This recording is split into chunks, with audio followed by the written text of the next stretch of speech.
kata kamu pas-pas mai ge tamaiking princess to ia ngahi proklama kataki princess laiwa lumataho princess nanas pau peamo princess Charlotte Pilolevu teke ose pas-pas ya kai mini kai pas-pas be kai pas-pas be me mai akau tahine princess Yuna umea anga hi whaiwa pa mea ko te wanu ko alofa. Hai haloto e ta fia. Kau whataha e toi ngā e whanau. I he whaiwa whataha. Moe whare o haa mohe o fō. Maululu en a ko te upe moe maa maloa sai school. Na tō te nau tawhi malae i he koadani. Kore atu ki a...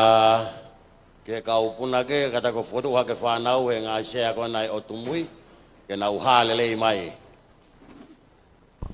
I mo tolu o mo wakai mai he tau reti o Walfit Point ma FM Milo tonu ko alofa fia ki tali lei ki mo tolu ngā fi proklama ko toa pe ko whama whola atu i he lo toani.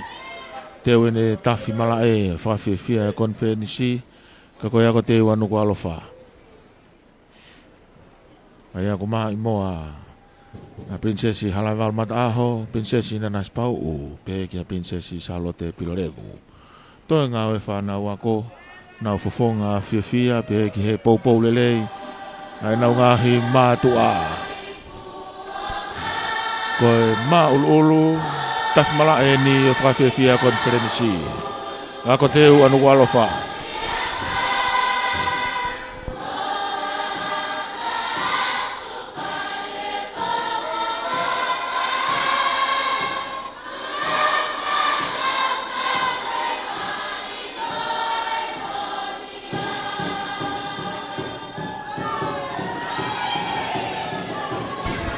Maria vita tek whaiwa ai longa i whanau.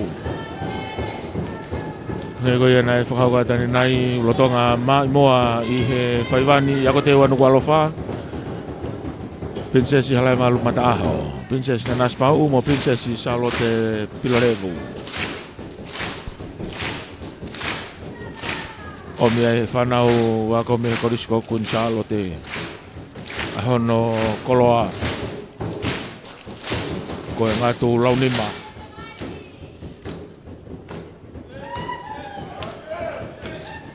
Langi tua takai mai pe kau whai ako. Nā tole kau whai ako i he ki ako anga ako te wanu ko alofa. Poupou ki he longa i whanau.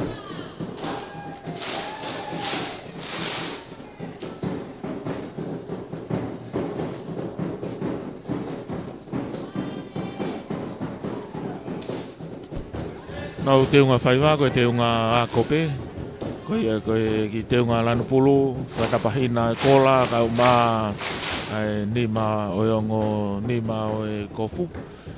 So te hina pia kakai tangata, pia nau tupe no lanupulu.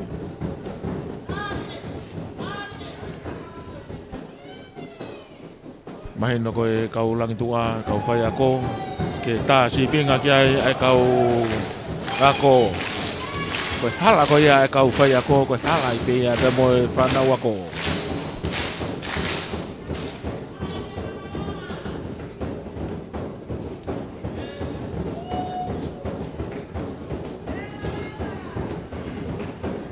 Whatahai pia ko te wanu kalo wha kau mai kinta ka te ni. Nau kau whatahai whaiwa o e ahoni.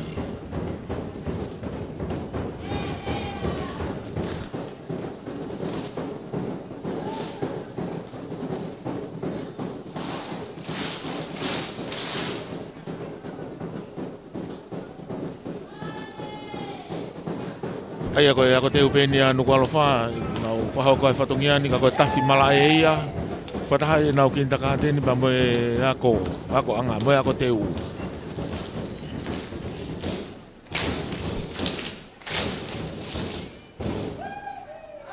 Tafi mala e ka koe maa ulu ulu.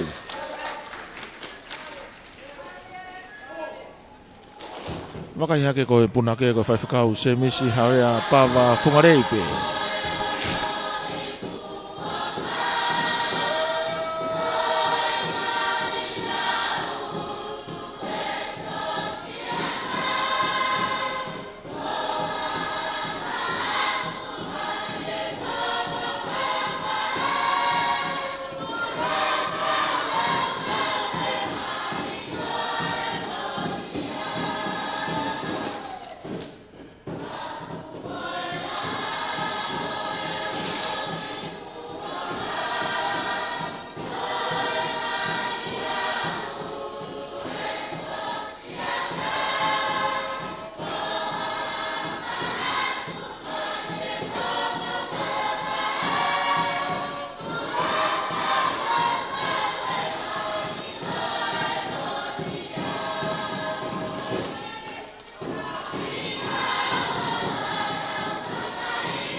Mo lolo tonga mea mai na ki he tafi mala e whakawhiawhia konfensi.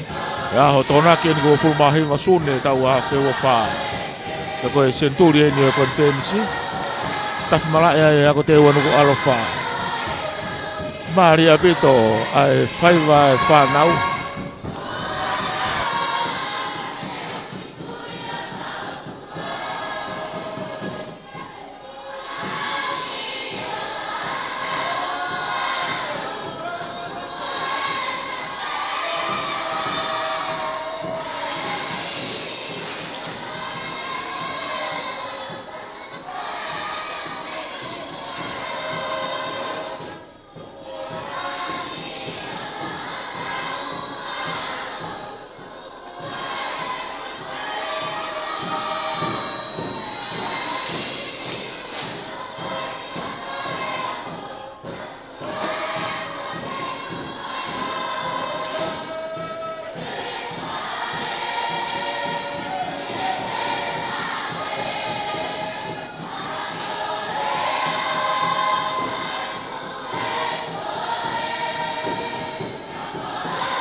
Maria Pito e kolaka e whanau.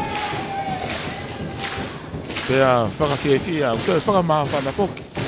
Ko hea koe nau whie ke whaiva. Ka koe historia whakia nau whanonga. Nau kau whataha no tānoa. O e ngau e koe ni o e ahoni.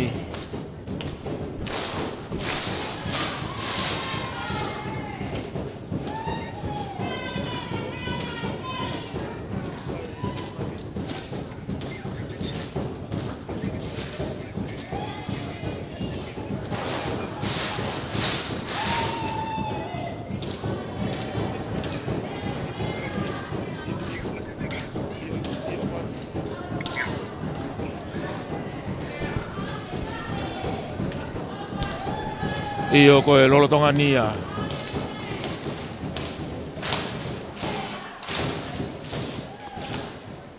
Ako te wanu ko alofa. Mai moa i a prinsesi halai malu mata aho. Nanas pau bepehe ke prinsesi Charlotte Pilorevu.